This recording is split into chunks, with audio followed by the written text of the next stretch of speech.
بسم اللہ الرحمن الرحیم۔ السلام علیکم دوستو، مرحبا ٹی وی میں خوش آمدید۔ دوستو، جیسا کہ آپ لوگ جانتے ہیں کہ کچھ مہینوں سے سعودی گورنمنٹ مملکت سے کفالت کے نظام کو ختم کر کے نیا قانون یعنی ملازمت کا معاہدہ کانٹریکٹ سسٹم متعارف کرا رہی ہے، اور اس نئے نظام کا مقصد سعودی عرب میں لیبر مارکیٹ کو بہتر بنانا ہے۔ اس حوالے سے وزارت محنت کی جانب سے ایک نئی اپڈیٹ آئی ہے جو اس ویڈیو میں آپ لوگوں کے ساتھ شیئر کروں گا۔ ویڈیو کو پورا دیکھیں تاکہ آپ لوگوں کو سمجھ آ سکے۔ وزارت محنت نے یقین دہانی کرائی ہے کہ ملازمت کے نئے قانون میں کفالت کے بجائے ملازمت کا معاہدہ اہم ہوگا۔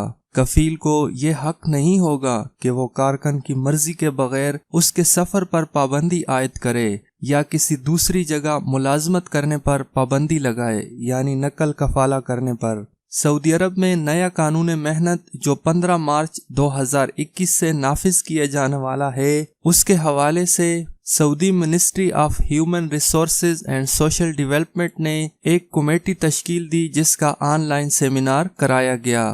سیمینار میں ملازمت کے ماحول کو بہتر بنانے والی تفتیشی کمیٹی کے سیکرٹری ستام بن عامر الحربی اور وزارت محنت کے سیکرٹری برائے منصوبہ بندی انجینئر ہانی عبد المحسن الماہجل کے علاوہ متعدد سرمایہ کاروں و صنعت کاروں نے شرکت کی۔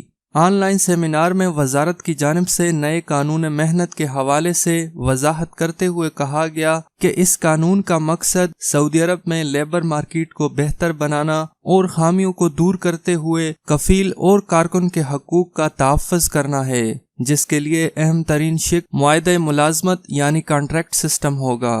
اجلاس کے شرکاء کو وزارت کی جانب سے واضح کیا گیا کہ اس قانون کے لیے ملازمت کی منتقلی کے حوالے سے 700 سے زائد سرمایہ کاروں اور صنعت کاروں کی آراء حاصل کی گئی۔ علاوہ ازیں کارکن کے خروج عہدہ اور دیگر نکات پر ان کی رائے حاصل کی گئیں۔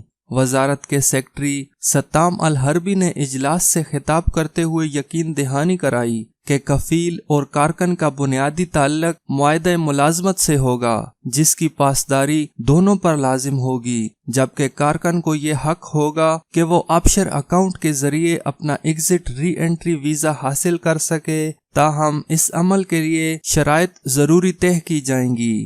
دونوں فریقین یعنی کفیل اور کارکن ورک ایگریمنٹ پر عمل کرنے کے پابند ہوں گے۔ کسی بھی اختلاف کی صورت میں لیبر کورٹ سے رجوع کیا جائے گا۔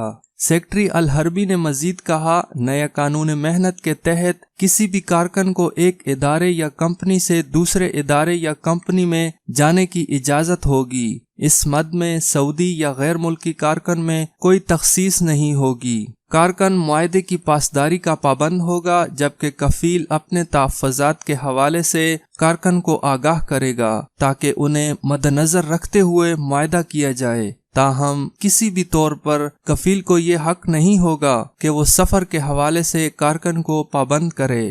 معاہدہ ملازمت آفشور سسٹم کے ذریعے مربوط کیا جائے گا تاکہ فریقین اس کی پابندی کریں اور کسی بھی تنازع کی صورت میں وہ دستاویز متعلقہ ادارے کو پیش کی جا سکے۔ الحربی نے مزید کہا کہ کارکن کا یہ حق ہوگا کہ وہ ایگریمنٹ کی مدت ختم ہونے کے بعد خروج نہائی یا خروج عہدہ حاصل کر سکے، یعنی فائنل ایگزٹ جانا چاہے یا ایگزٹ ری انٹری لگانا چاہے، اس کی مرضی ہوگی۔ کارکن اس امر کا بھی پابند ہوگا کہ اگر اسے مقررہ مدت کے دوران کسی دوسرے ادارے یا کمپنی میں ملازمت نہیں ملی تو وہ مملکت سے چلا جائے۔ کارکن کے جانے کی صورت میں اگر کمپنی گرین کیٹیگری میں ہوگی تو اسے فوری طور پر دوسرا ویزا جاری کر دیا جائے گا، جبکہ ریڈ کیٹیگری کی صورت میں متبادل ویزا جاری نہیں کیا جائے گا۔ کارکن کے اقامے اور اس کی فیسوں کے حوالے سے کہنا تھا کہ اس حوالے سے نکات پر غور جاری ہے۔ ممکن ہے کہ اقامہ فیس سالانہ کے بجائے سہ ماہی کر دی جائے۔ نئے قانون کے مطابق اگر کارکن نے 2 برس کا معاہدہ کیا ہے اور اسے مکمل کرنے سے قبل ہی جائے گا تو اس پر جرمانہ عائد ہوگا۔ امید کرتا ہوں دوستو یہ ویڈیو آپ لوگوں کو اچھی لگی ہوگی۔ ویڈیو اچھی لگے تو اس کو لائک کریں اور اپنے دوستوں کے ساتھ شیئر کریں۔ سعودی عرب کی مزید اپڈیٹ جاننے کے لیے میرے چینل کو سبسکرائب کریں۔ ویڈیو دیکھنے کا بہت شکریہ۔ اللہ حافظ۔